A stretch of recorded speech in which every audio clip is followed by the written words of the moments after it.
Hello and welcome to another new edition of Arab Affairs that takes you on a tour on what's happening in the region and the Arab world. And we start off with the United States. The United States warned on Saturday it was more than capable of resuming war with Iran after President Donald Trump said any peace deal must adhere to his red lines, including Tehran never being able to develop nuclear weapons. Meanwhile, Pentagon Chief Pete Hegseth, while attending a major Asia Defense Summit in Singapore, said that Washington could restart the war if it wanted. We have more details coming up.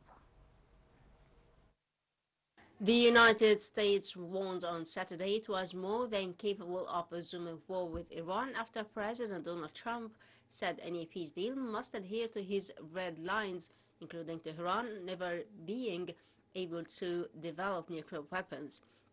The White House had signaled Trump was close to a decision on an initial deal after weeks of mixed signals in negotiations, though Tehran denied there was a final agreement on ending the Middle East conflict that had jolted the global economy. U.S. sources had said the deal was waiting on Trump's sign-off, but the president had made no decision after a two-hour meeting in the White House Situation Room on Friday in Washington. Pentagon Chief Pete Hegseth, while attending a major Asia Defense Summit in Singapore, said that Washington could restart the war if it wanted.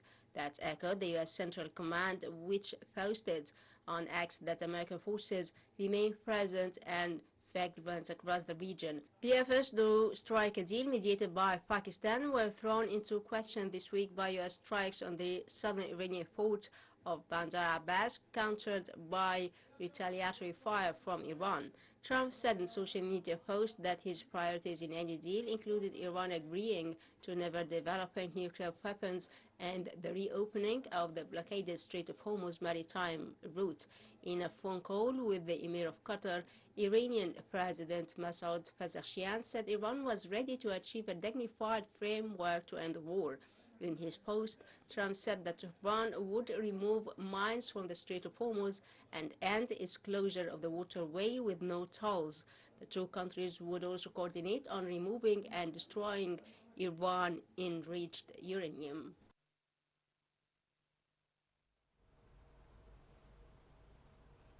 The Israeli occupation forces have advanced to positions north of Lebanon's Litani River as Israel escalates attacks against Hezbollah after warning thousands more Lebanese to flee their villages.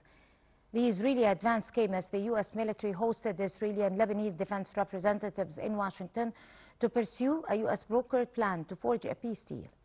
More details. The Israeli military issued evacuation warnings on Saturday for residents of 7 villages in southern Lebanon, saying it was about to strike Hezbollah targets there. On the other main front in Lebanon, heavy fighting continued. Netanyahu announced that Israeli forces had advanced beyond a river that runs around 30 kilometers north of the Lebanon-Israel frontier.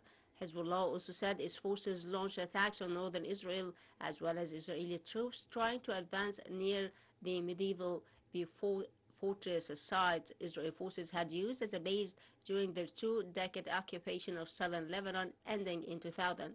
Hezbollah said it fired rockets at the northern Israeli town as exchanges of fire between the two sides have intensified despite Lebanon-Israel negotiations.